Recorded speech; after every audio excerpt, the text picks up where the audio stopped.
কোথায় আবার যাবো গিন্নিমা? আজকে ঝিলিক দিদিমণি আসছে, তাই পুকুরে একবার জাল ফেলেছিলাম। তা কি বলবো গিন্নিমা, ওই হারুজেলে একটা 10 কেজি ওজনের রুই ধরেছে। আরে ধরলে তো হলো না, ধরলে তো হলো না, সেটাকে কেটে রান্না তো আমাকেই করতে হবে নাকি? দিদিমা এই ঝিলিক দিদিমণি কখন আসবে? এখন তো সবাই বেরিয়ে যাচ্ছে, কিন্তু কেন যে এখন আসছে না সেটাই আমি ভাবছি। কেন বুঝতে পারছো না নন্দিনী? সন্তান যদি বিয়ে করে দিয়েছে, সেটার বাদে যদি চিনতে না পারে, সন্তান যে নিজের সত্তা হারিয়ে ফেলবে।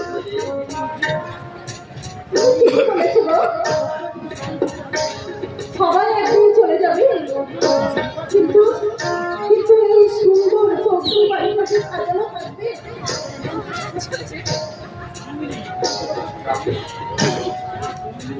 নন্দিনী, এই প্রশ্নের উত্তর সবাই দিতে পারবে। যাদের মনে প্রশ্নের ঝড় উঠবে তারা কি করে দেবে এই প্রশ্নের উত্তর? আজ তাই তো সেই ঝড় থামাতে আমি ঝিলেতে গ্রামে ফিরে যাচ্ছি। দুর্ভিক্ষে আচরণ করানো গায়ে এখানে লোক আজও সব কাজ করে। কিশোর মধুরা ভেটিতে নাচায় গায়ে, প্রতি সন্ধ্যায় দ্বীপ জ্বলে ঘরে ঘরে। বাক্য বড় বাক্যি বলতে চলার পর পথে পক্ষে দাঁড়ায় রাস্তায়,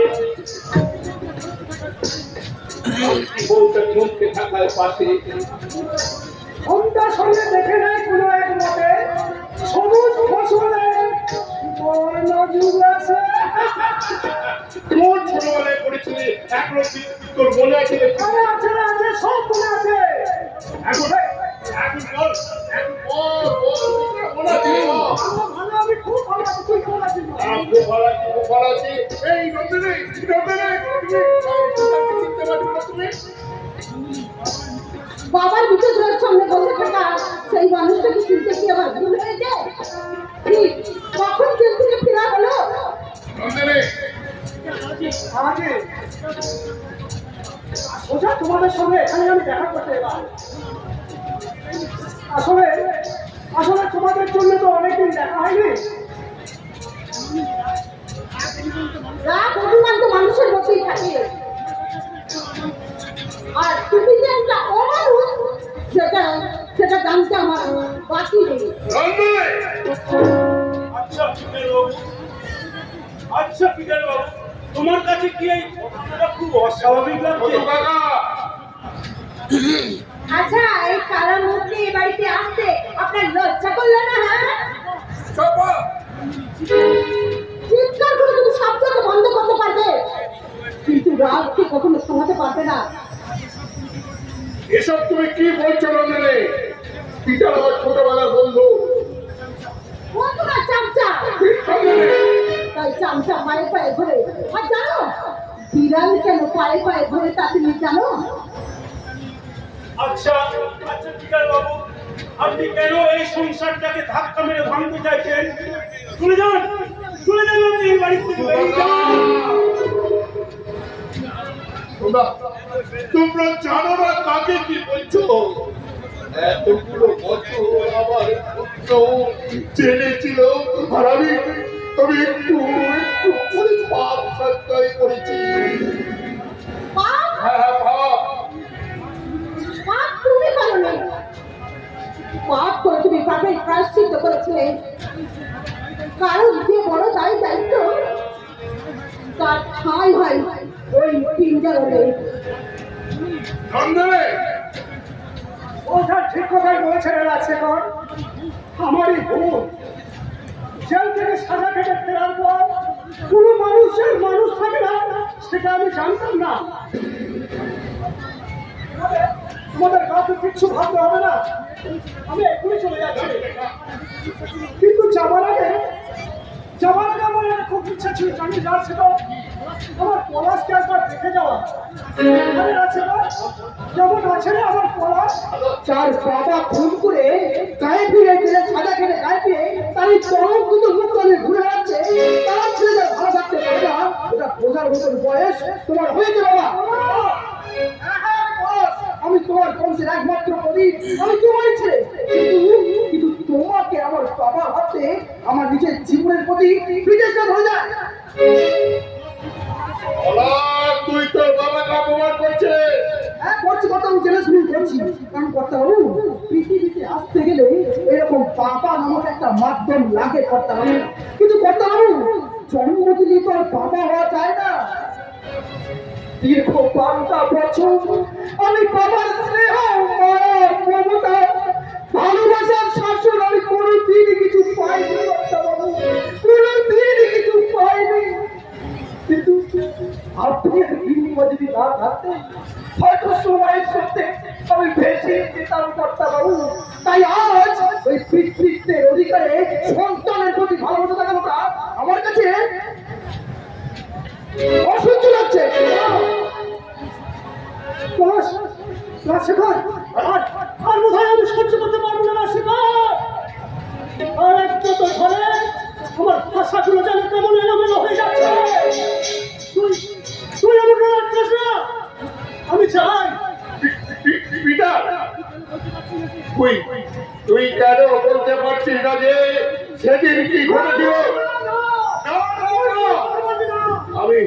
আমি একটি চিৎকার করে সবার সামনে বলবো। তুই কোনো কথা বলবি না। পিতা, তুই কেন আমাকে আটকাচ্ছিস? কেন আমাকে বলতে দিচ্ছিস না? আমার চিৎকার করে বলতে ইচ্ছা করছে।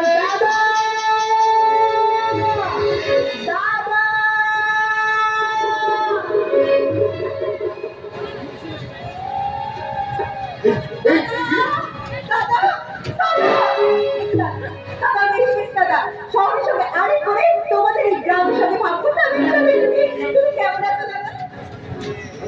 খুব খুব ভালো আছি রে বাবা। তুই কেমন আছিস? খুব ভালো আছি, কেমন আছো তুমি? ভালো আছি না, খুব ভালো আছি। তুমি কেমন আছো? আমি ভালো আছি। অনেক বড় হয়ে গেছে। আরে হবো না বড়, সময়টা তো আর কম কাটলো না। কিন্তু এনাকে তো ঠিক চিনতে পারলাম না। আমি চাপা, আমি এই বাড়িতে সব কাজ করি। তুমি যখন চলে চলে গিয়েছিলে তখন আমি এই বাড়িতে কাজে ঢুকি। তাই তুমি আমাকে চেনে না গতিতে বলি। তোমাকে না চিনলেও দাদার লেখা প্রত্যেকটা চিঠিতে তোমার কথা খুব করেছে। আর এর সাথে আলাপ করো গিরিকে। তুই ওকে চিনতে পারছিস না? ছোটবেলায় একসঙ্গে কত খেলা করেছিস। ছোটবেলায় খেলা করেছি, শুধু খেলা করে নেই, তোমাকে আদর করে ঘুরতে নিয়ে গিয়ে ক্লাস থেকে পড়ে গিয়ে হাত দিয়ে গিয়েছিল বলে সে তোমার কি কান্না। আর মানে ভালোবাসা ভালোবাসে শুধুই তাকে, ভালোবেসে ভালোবাসায় বেঁচে রাখে। কি চেনা গেল? বাবা, তাহলে চিনতে পেরেছেন? তাহলে এই করেছে পলাশ, তুই আমার বললাম ছেলেকে আপনি করছিস কেন? তুই তো ছোটবেলায় তো পেটটি করে রাখতিস। আর তুই ওকে মন্দ ভুল বলছিস?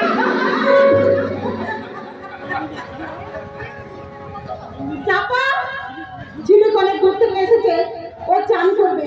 যা গরম জল বসা। যাচ্ছি যাচ্ছি দিদিমা, তবে আপনাকে একটা কথা বলে চাই। বল। যদি আজকের এই শুভ দিনে কর্তাবাবু পিটার বাবুকে এই বাড়িতে থাকতে বলে আপনি বাধা দেবেন না, কারণ কুকুরের কাজ কুকুর করেছে, কামড় দিয়েছে পায়ে। তাই যদি কুকুরকে কামড়ানো মানুষ ছেড়েছে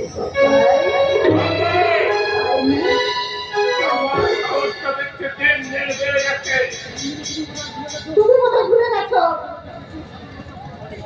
কেঁচো কিন্তু একদিন সাপের মতো চক্র ধরে।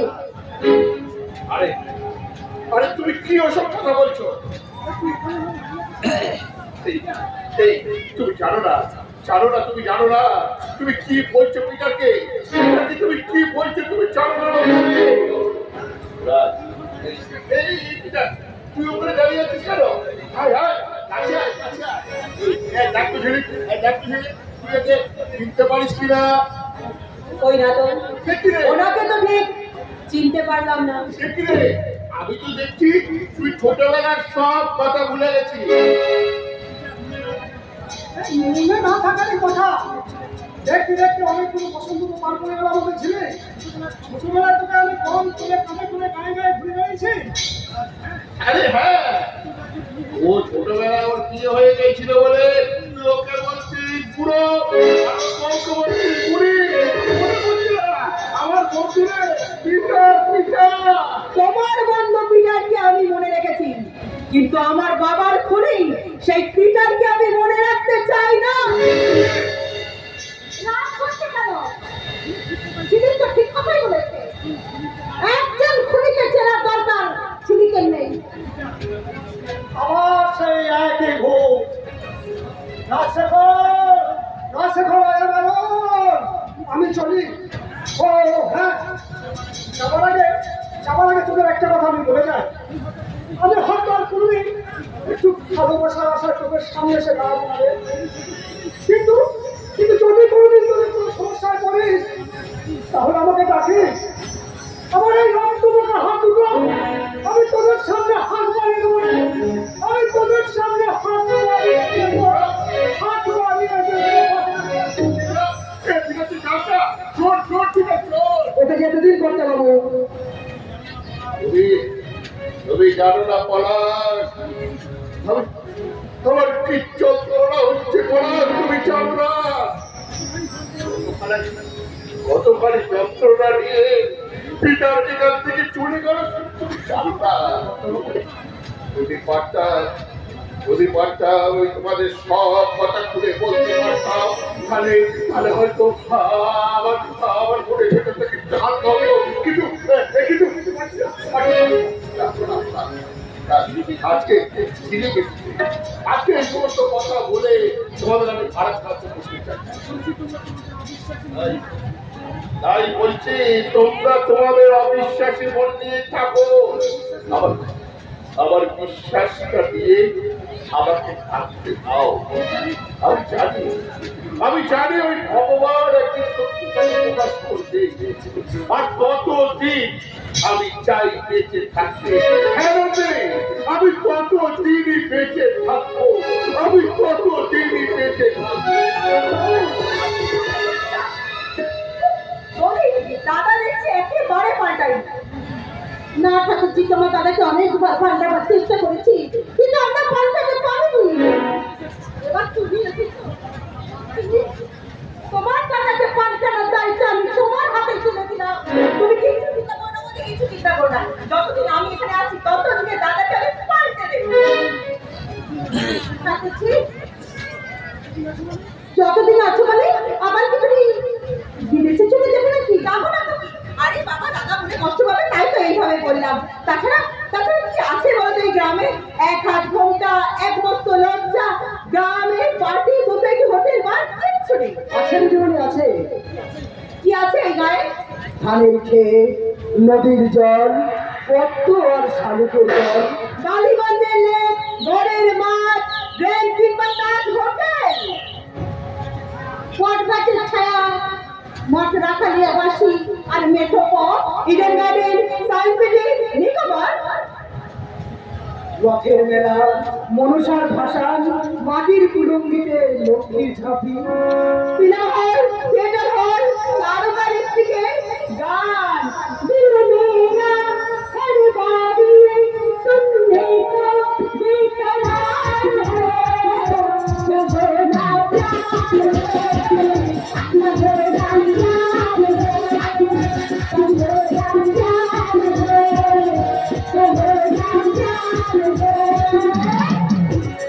ভারত আমার ভারত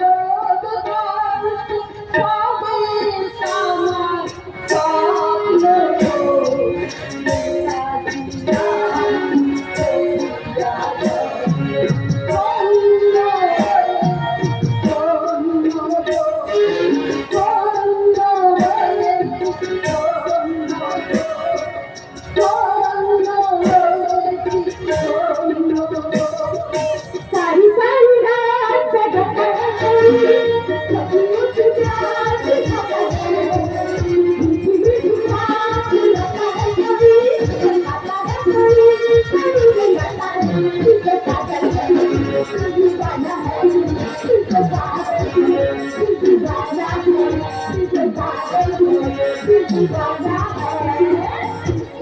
আমার দেশের মাটি তোমার পায়ে ঠেকাই মাথা।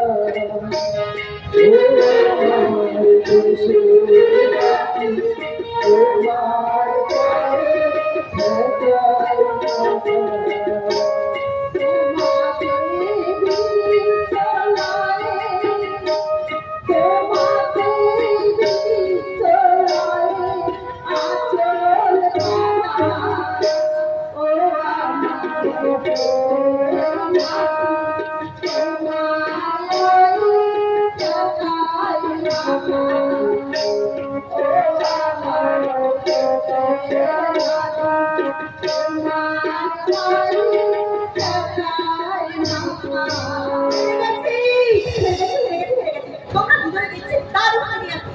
তোমাদের দুজনের গ্রামের মাঝে আমি একা শহর পেতে গেছি।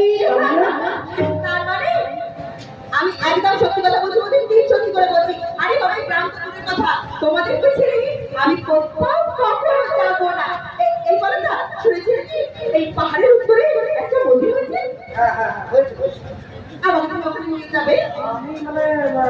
এই যে বলে এক্ষুনি তো গ্রামের বর্ণনা দেওয়ার সময় বেশ ভাবে কথা বলছিলেন, এখন কি হয়েছে? এখন আর তো যাচ্ছ কেন? বলে নিয়ে যাবেন আমাকে? বেশ বাবা, ঠিক আছে, আমি নিয়ে যাবো।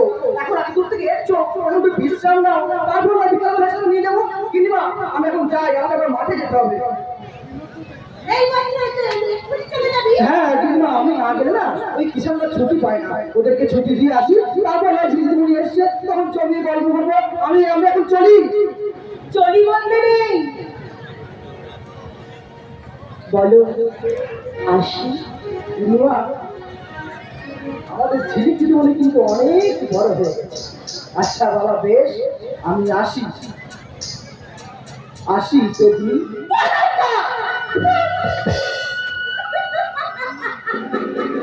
কি ঠাকুরছি বাচ্চা খুঁজবো না সাইড বেছে নিতে গিয়েছো? আরে বাবা, দাঁড়াও দাঁড়াও, আগে নিজের জীবনটাকে চিনি, তারপর না হয় জীবন সঙ্গী। তাই নাকি? তবে তোমায় একটা কথা বলি ঠাকুরছি, তুমি তো জানো তোমার দাদা তোমার দিদি জামাই বাবুকে একদম সহ্য করতে পারে না। তোমার রাত করে কাজিনের বাড়িতে গিয়ে আছে, তাই বলছি তুই এমনি ভাঙনটাকে জোড়া লাগাও ঠাকুরছি। এই সাজানো বাগান থেকে তুমি শুকিয়ে যেতে দিও না ঠাকুরছি, তুমি শুকিয়ে যেতে দিও না, শুকিয়ে যেতে। চিন্তা করো না, তুমি কোনো চিন্তা করো না বৌদি। আমি যখন এখানে ফিরে এসেছি তখন দেখো আমি এই সংসার থেকে আবার নতুন করে কেমন জোড়া লাগিয়ে দিই।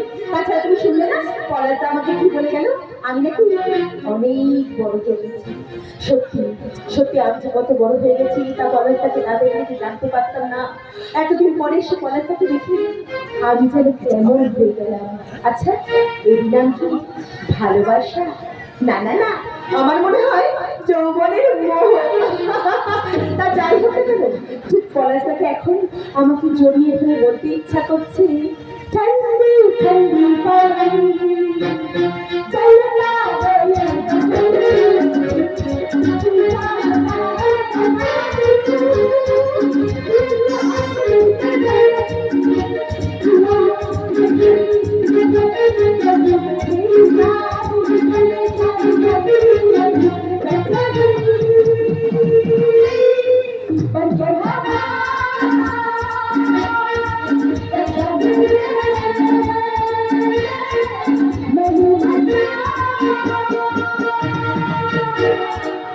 না না না, আমি তখন শহরে নেই, আমি যে পলাশদার কাছে সে গ্রামে গেছি, তাই তো এই গ্রামের ভাষায় আমার পলাশদাকে ঠিক বলতে ইচ্ছা করছি, প্রিয়তম